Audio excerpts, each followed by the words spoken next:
আমি একটা medical college থেকে পড়াশোনা করেছি এবং আমি মহিলাদের সন্তান প্রসবের কোর্সগুলি দেখাশোনা করতাম এবং এখন আমার বিয়ের বয়সও হয়ে গেছে।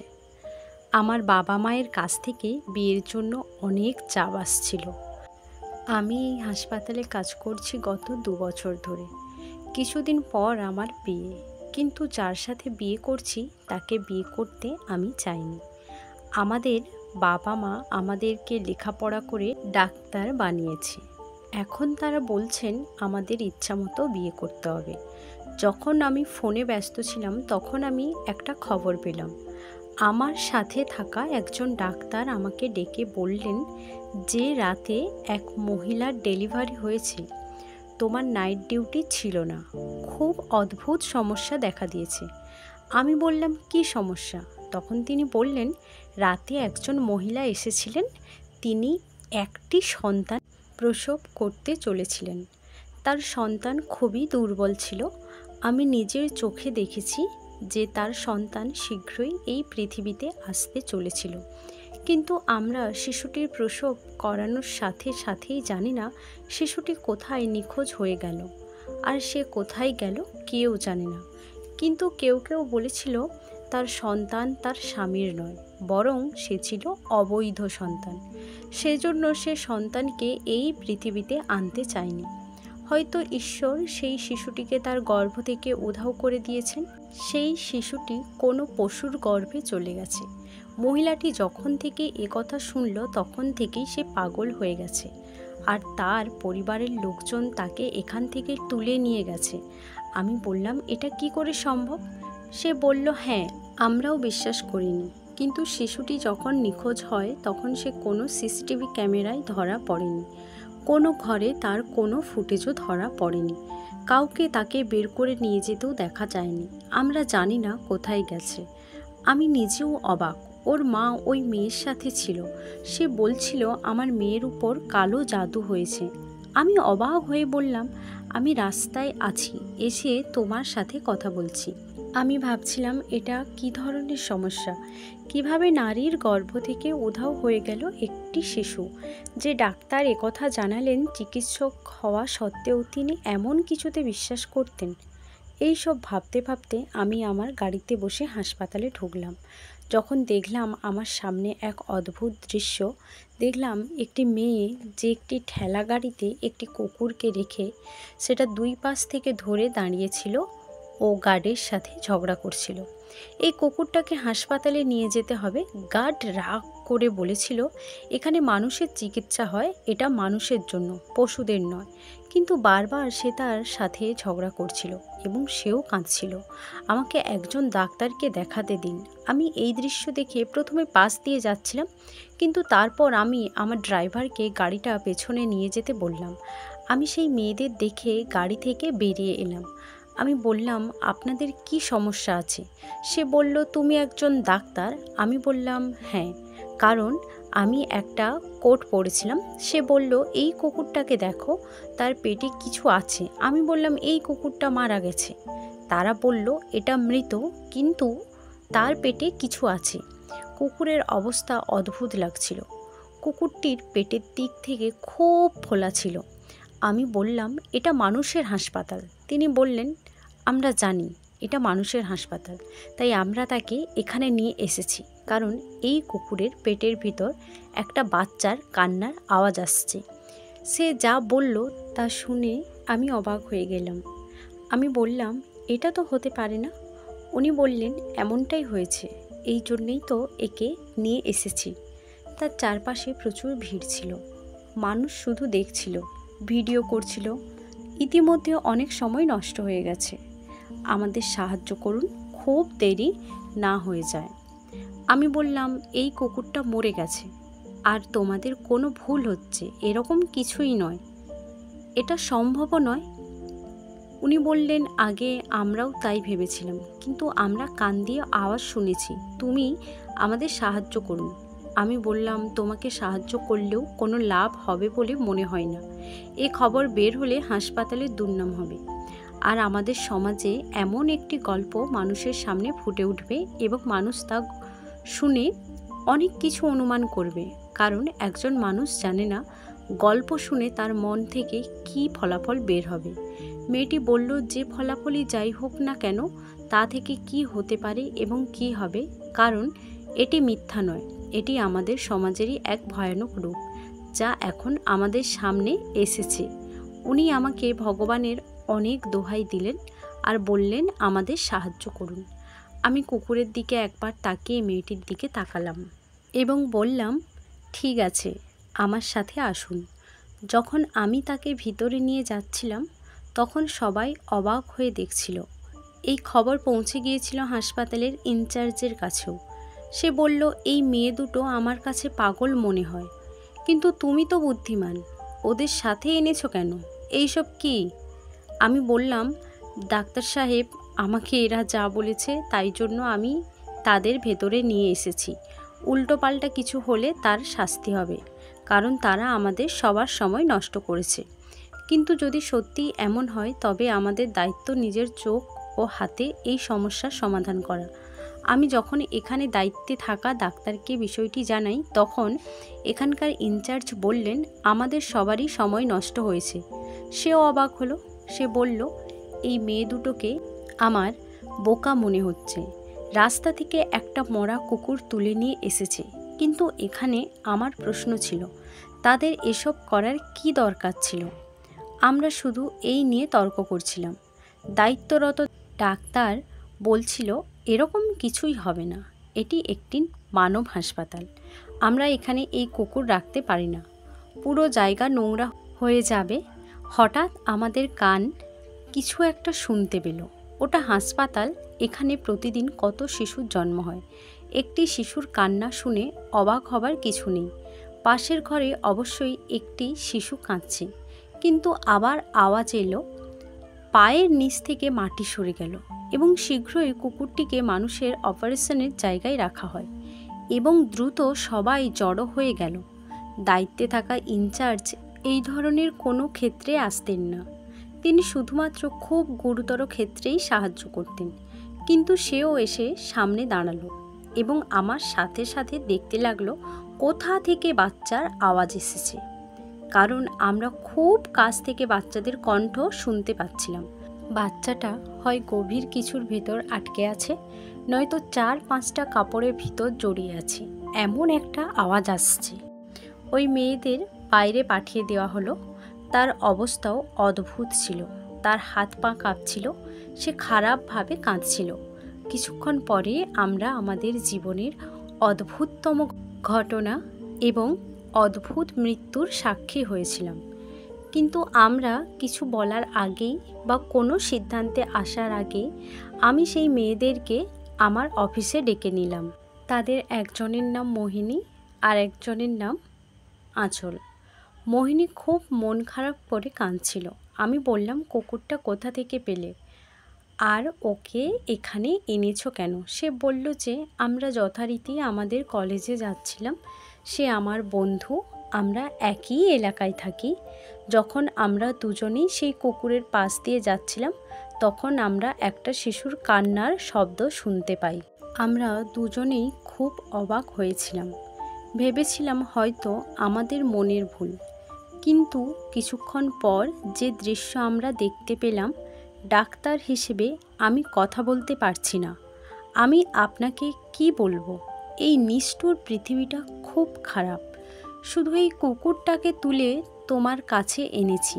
আমি বললাম, আর তুমি কি জানো? তাই সে বলল সে এটা বলতে চায় না, কিন্তু আমি এর চেয়েও বেশি জানি। আসলে আমি জানি এইসব কে করেছে। আমি এটা শুনে হতবাক হয়ে গেলাম। বললাম, কে করেছে এইসব? তাই সে বলল, আমার এক বৌদি আছে, সে আমাদের থেকে আলাদা থাকে। আমরা একই বাড়িতে থাকি, কিন্তু ঝগড়াঝাটির কারণে আমাদের মধ্যে একটি প্রাচীর তৈরি হয়েছে। সে তার কথায় আমাদের ভাইকে প্রভাবিত করেছে এবং আমাদের সাথে প্রতিটি সম্পর্ক ভেঙে বাড়ি আলাদা করে নিয়েছে। বাড়িটি আমাদের নিজস্ব ছিল, সেজন্য মাঝখানে দেওয়াল দেওয়া হয়েছে। কিন্তু ভাইয়ের মনে কি হয়েছে জানি না, 2 মাস পর সে আবার দ্বিতীয়বার বিয়ে করলো। এখন তার দুটি বউ নিয়ে আলাদা বাড়িতে থাকে এবং আমার কাছে মনে হয় এই গল্পটা তাদের বাড়ি থেকেই উঠে এসেছে। এটি তাদের তিনজনের দ্বারা করা হয়েছে। আমি বললাম, আপনি কি নিশ্চিত? তিনি হ্যাঁ বললেন, কারণ এটি কুকুরটি সেখানেই পড়ে থাকতো। আমার এক বৌদি একটি সন্তানের জন্ম দিতে চলেছিল। তারা আমাদের কাছে বলেনি, তবে বাড়িটি এত কাছে যে তার মধ্যে কেবল একটি প্রাচীর রয়েছে, তাই আমরা তাদের কথোপকথন শুনতে পেতাম। আমি বললাম, তাহলে তোমাকে আমার সাথে কোথাও যেতে হবে। আমি ডাক্তার ছিলাম, আমার কাজ শেষ, কিন্তু আমি এই ঘটনার শেষ অবধি যেতে চেয়েছিলাম, কারণ এই ঘটনাটি কোনো স্বাভাবিক ঘটনা ছিল না। আমি জানতে চাইছিলাম এমন মানুষও কি এই পৃথিবীতে থাকে। আমি তাদের দুজনকে আমার গাড়িতে বসে তাদের বাড়ির দিকে রওনা দিলাম। তার বাড়ি বেশ দূরে নয়, কিন্তু আমরা যানজটে আটকে পড়েছিলাম। পথে মেয়েটিকে জিজ্ঞেস করলাম, আপনার দুই বৌদি কেমন মহিলা? সে বলল, দুজনেই নিজ নিজ জায়গায় অদ্ভুত। প্রথম বৌদির নাম আলপনা। সে শুধু আমার ভাইকে নিয়ে আলাদা হতে চাইতো, আর সে এটা একবারও ভাবেনি আমাদের ভাই ছাড়া আর কেউ নেই। আমি সকালে কলেজ যাই, সন্ধ্যায় টিউশনি দিই, মা বাড়িতে কাপড় সেলাই করে, আর এভাবেই আমরা বেঁচে থাকি। আমি বললাম, তোমার ভাই তোমাদের জন্য কিছুই করে না? সে বলল যে মাঝে মাঝে একটু টাকা ধরিয়ে দিয়ে যায়, কিন্তু সেই টাকা দিয়ে আমাদের চলে না। সেও তার বউয়ের কাছ থেকে গোপনে দেয়। বৌদি কখনো আমাদের সাথে কথা বলে না, উচ্চস্বরে কোনোদিনও কিছু বলেনি। সে শুধু ভাইয়ের কান ভরত, নিজেকে দুঃখী রাখত এবং বলতে থাকে যে আমি আলাদা হতে চাই, আমি একটা আলাদা বাড়ি চাই, এটা আমার অধিকার। অবশেষে ভাই রাজি হলো, কিন্তু তারপর ভাই আবার বিয়ে করলো। এই ব্যাপারে বৌদির খুব আফসোস হয়েছিল। আমরা রাতে ওর কান্না আর চিৎকার শুনতাম। আমি বললাম, তোমার অন্য বৌদি কেমন মহিলা? তারপর সে বলতে লাগলো, সে খুব খারাপ মহিলা। সে প্রথম বৌদির জীবন দুর্বিষহ করে তুলেছে। সারাদিন সে একে অপরের সাথে ঝগড়া করে আর আলপনা বৌদির সাথে পশুর মতো মারামারি করে। পুরো এলাকা তাদের মারামারির আওয়াজ শুনতে পায়। সে বৌদিকে তার ইশারায় নাচাতে থাকে, কিন্তু আমরা অবাক হয়ে যাই কেন আমার ভাই তাকে বিয়ে করলো। আমি বললাম, আপনার ভাই বড় মনের মানুষ হবে। তখন তিনি বললেন, ডাক্তার সাহেব, আমি জানি না, আমার জন্য সে আমার ভাই। তার মনে কি চলছে আমি কিভাবে বুঝব? কিন্তু আপনাকে বুঝতে হবে যে তার দ্বিতীয় বিয়েটি এমন যেমন সূর্য পূর্ব দিক থেকে উদিত হয়েছে, পশ্চিম দিক থেকে নয়, কারণ তার প্রথম বিয়েটি ছিল প্রেমের বিয়ে। কিন্তু আমি জানি না কেন তিনি দ্বিতীয়বার বিয়ে করলেন। আমি বললাম, কোন বৌদির এই বাচ্চা হবে?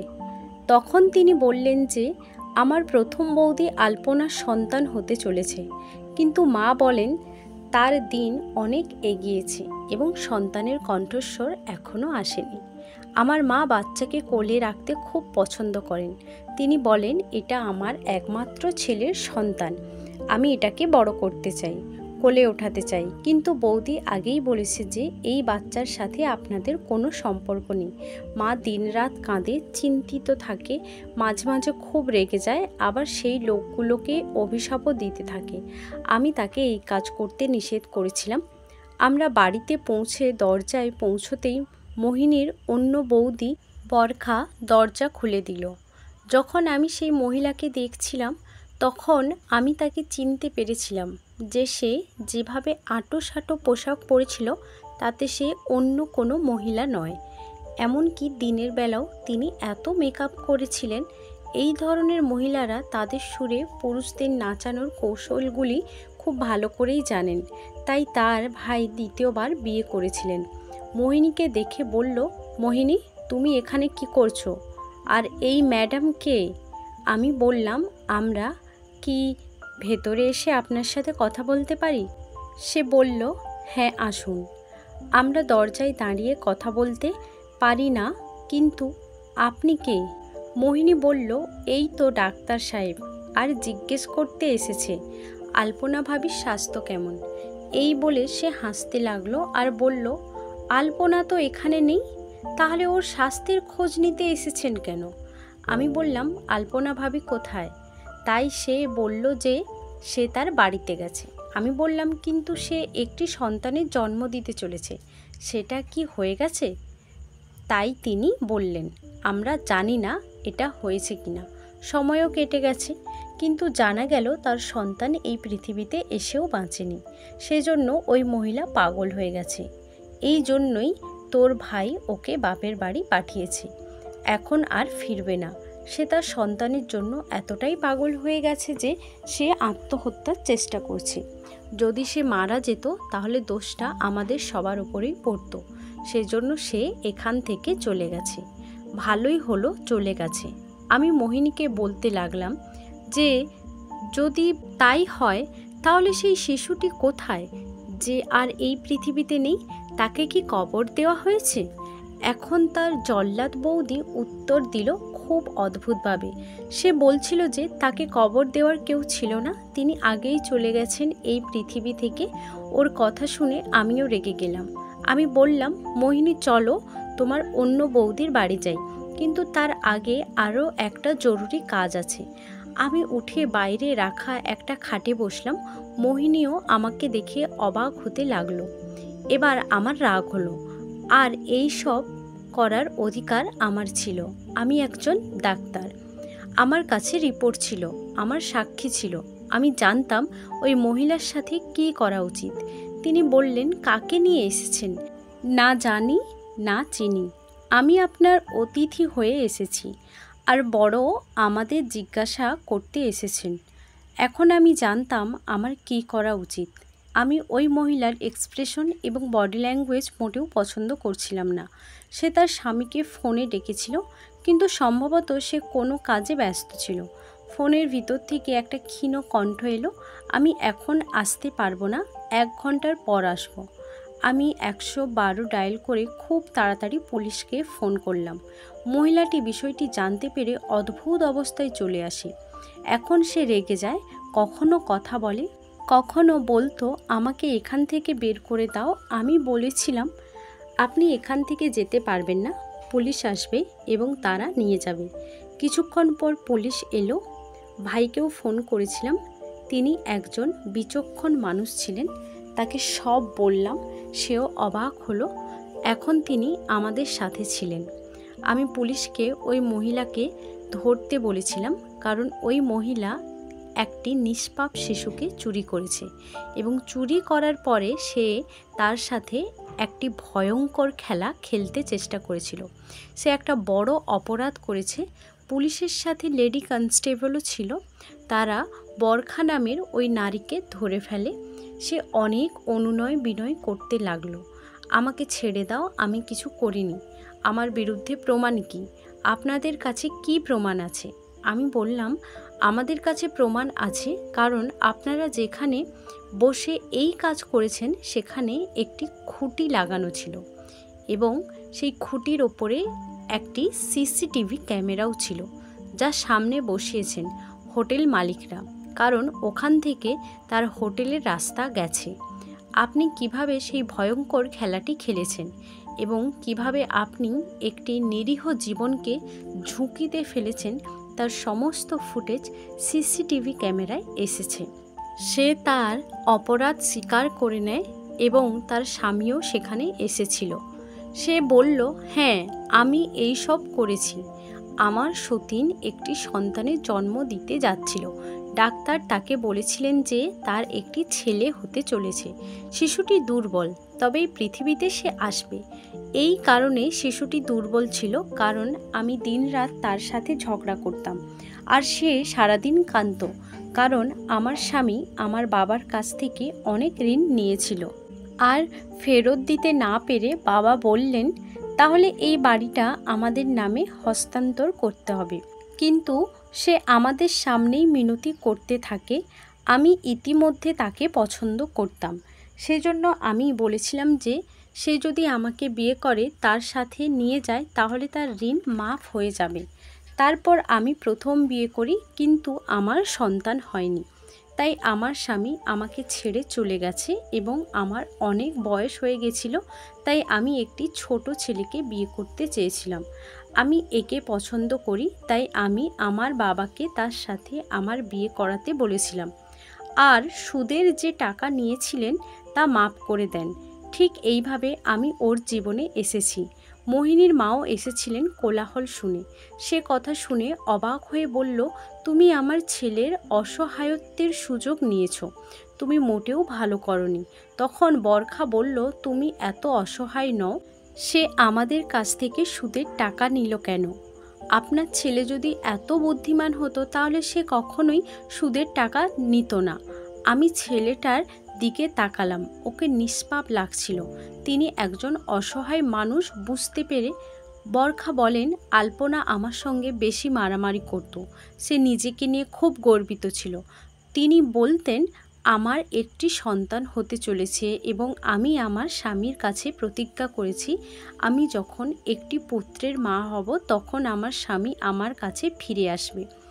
আর তোমার এখনও কোনো সন্তান হয়নি, না তোমার প্রথম বিয়ে থেকে না তোমার দ্বিতীয় বিয়ে থেকে, কারণ তুমি বন্ধ্যা, আর এইটা তোমার বড় দোষ।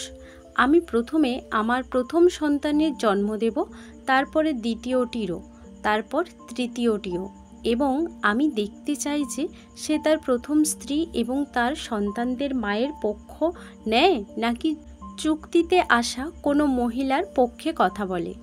কারণ সন্তান একটি খুব গুরুত্বপূর্ণ জিনিস। একটি মানুষ শুধুমাত্র সন্তানদের জন্য বিয়ে করে। সে নিজেকে নিয়ে খুব গর্বিত ছিল। আমি তখন সিদ্ধান্ত নিয়েছিলাম যে তার সন্তানকে এভাবে স্মরণীয় করে রাখব। আমি তার সন্তান চুরি করেছি। তার সন্তান খুবই দুর্বল ছিল, 1.5 কেজি ছিল। আমি তাকে একটা কুকুরের পেটে রাখলাম এবং সেই কুকুরটির পেট সুই এবং সুতো দিয়ে সেলাই করে দিলাম এবং পরে এলাকায় ছড়িয়ে পড়ে। শিশুটির ধাক্কায় সে পাগল হয়ে গেছে। তার সন্তান, যার সাহায্যে সে আমার সাথে যুদ্ধে জিততে চেয়েছিল, তাকে শেষ পরিণতি দিয়েছিলাম। আমি কুকুরের গর্ভে সেই বাচ্চাটিকে রেখে দিই এবং আমি পুরো এলাকায় এটি বিখ্যাত করে দিই যে তার নিজের কর্মের কারণে তার গর্ভ থেকে সন্তান উধাও হয়ে গেছে আর সে কোনো পশুর গর্ভে স্থির হয়ে গেছে। এই কথা শুনে ডাক্তারের কথা মনে পড়ল। আমার এত তাড়া ছিল যে তার সাথে কথাও বলতে পারছিলাম না, কিন্তু এখন বুঝলাম এটা মিথ্যে নয়। তিনি যা দেখেছেন তা বলেছেন, তবে তিনি অবশ্যই কিছুটা বোকা ছিলেন, কারণ কিভাবে শিশুটি নিখোঁজ হয়েছে তা তিনি খুঁজে পাননি। হাসপাতালের কিছু কর্মচারী বরখার সাথে বন্ধুত্বপূর্ণ ছিল। বরখার বাবার অনেক টাকা ছিল, তিনি যে কারো বিশ্বাস কিনতে পারতেন, আর সেটাই করেছেন তিনি। তার স্বামীও অবাক। বরখাকে পুলিশ তুলে নিয়ে যায়, কিন্তু মোহিনীর ভাই, তার মা এবং মোহিনী হাসপাতালে ফিরে আসেন। আমি বাকি ঘটনা হাসপাতালের লোকদের বলেছিলাম এবং তাদেরকে এই মামলাটি পরিচালনা করেছে তা খুঁজে বের করতে বলেছিলাম এবং তাদের সবাইকে পুলিশের হাতে তুলে দিন। এরপর আমরা আলপনার বাড়িতে পৌঁছলে তার মা দরজা খুলে দেন আর বললেন, আপনারা তো সাংবাদিক, একটু আগেই রিপোর্টার এসে আমাদের অদ্ভুত প্রশ্ন করেছিলেন। না না, আমি আপনাদের ভেতরে আসতে দেব না। কিন্তু তারপর যখন তিনি মনোযোগ দিয়ে আমাদের দিকে তাকালেন, আমরা অবাক হয়ে গেলাম। রুমে ঢুকে দেখি সামনে শুয়ে আছে আলপনা। তার অবস্থা খুব খারাপ। আমি দ্রুত এগিয়ে গেলাম। আমি পরীক্ষা করে দেখলাম তার খুব জ্বর আছে। তিনি সবেমাত্র একটা সন্তানের জন্ম দিয়েছেন। এরপর এত বড় ধাক্কা খেয়েছেন তিনি। সে বলল, আমি খুব খারাপ, আমার সাথে খুব খারাপ হয়েছে। সে নিজের সাথে কথা বলছিল। তার একটা অদ্ভুত অবস্থা ছিল, মনে হচ্ছিল সে পাগল হয়ে গেছে। এই দৃশ্য দেখে তার স্বামী কাঁদতে লাগলেন আর রুম থেকে বেরিয়ে গেল। আলপনা দেখেনি কে কে ঘরে ঢুকেছে। সে তো বেচারি হারিয়ে গেছে নিজের জগতে।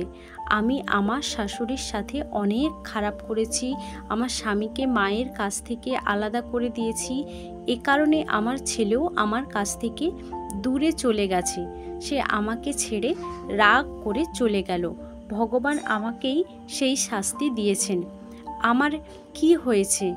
আমি তাকে ডেকে বললাম, আমার কথা মনোযোগ দিয়ে শোনো আলপনা, আমার কথা মনোযোগ দিয়ে শোনো। কিন্তু সে শুনছিল না এবং তারপর আমি একটা অদ্ভুত দৃশ্য দেখালাম। তার শাশুড়ি এগিয়ে এসেছেন, যাকে নিয়ে তিনি পৃথিবীর সামনে বড় কোনো কাজ করেননি, কিন্তু তিনি নিশ্চিতভাবে তার ছেলের কাছ থেকে তার অধিকার কেড়ে নিয়েছিলেন এবং অবশ্যই বাড়িটি ভাগ করে নিয়েছিলেন। সে এগিয়ে গিয়ে আলপনাকে জড়িয়ে ধরে সান্ত্বনা দিতে লাগলো, মেয়ে, আমি তোমাকে ক্ষমা করে দিয়েছি।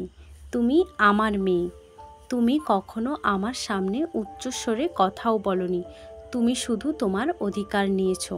এটা তোমার অধিকার ছিল, আমাদের দোষ ছিল। এটা তোমার দোষ ছিল না। তুমি নিজেকে নিয়ন্ত্রণ করো।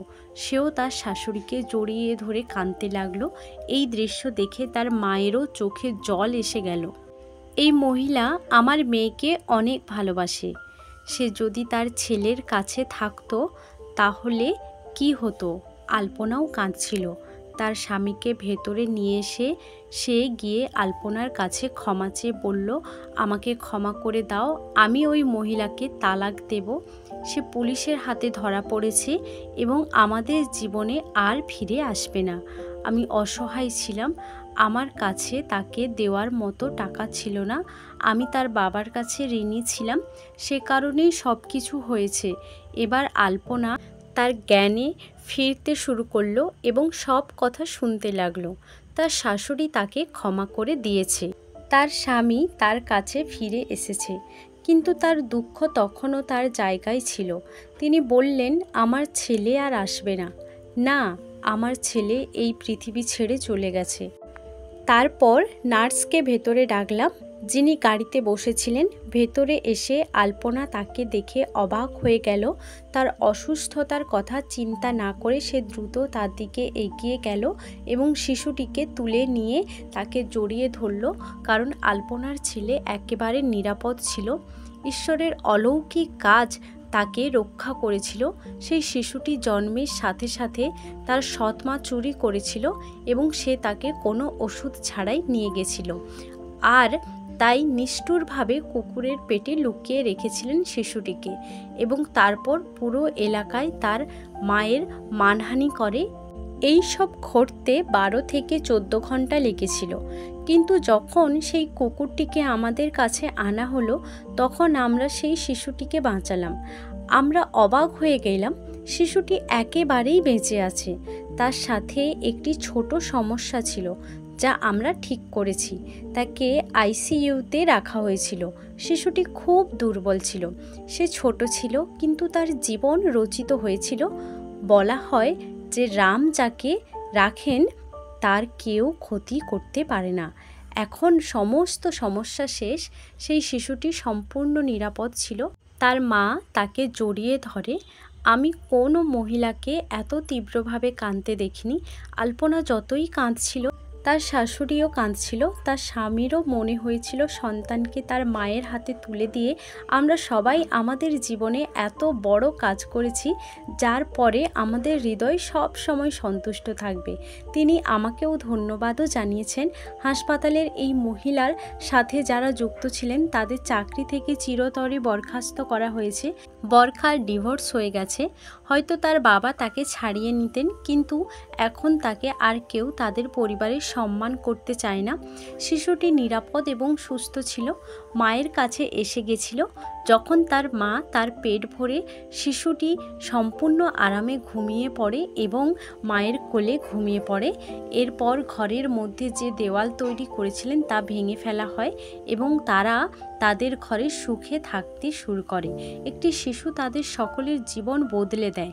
আজ 12 বছর হয়ে গেছে আমি একজন ডাক্তারের দায়িত্ব পালন করছি। আমিও বিবাহিত, আমিও 2 সন্তানের মা। আর 12 বছর হয়ে গেল ওর সাথে আমার দেখা হয়েছে। ওর ছেলের নাম মনু। ওর বয়স এখন 12। সেও আমার সাথে দেখা করতে আসে এবং আজও সে আমাকে ধন্যবাদ দেয়।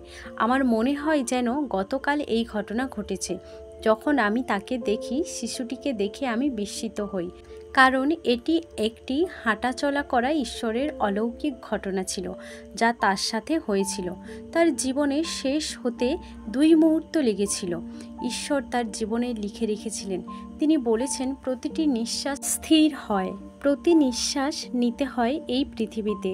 আপনারা বলুন, এই গল্পটা জানার পর আপনাদের কেমন লেগেছে? ভালো লেগে থাকলে অবশ্যই ভিডিওতে লাইক করুন এবং আপনার বন্ধুদের সাথে শেয়ার করুন। আর এই চ্যানেলটি সাবস্ক্রাইব না করে থাকলে এখনই সাবস্ক্রাইব করুন। অল নোটিফিকেশান অন করতে একদম ভুলে যেও না বন্ধুরা। সব সময় আমার প্রতি আপনার ভালোবাসা এবং স্নেহ রাখুন। সবাইকে আমার ভালোবাসা ও শুভেচ্ছা।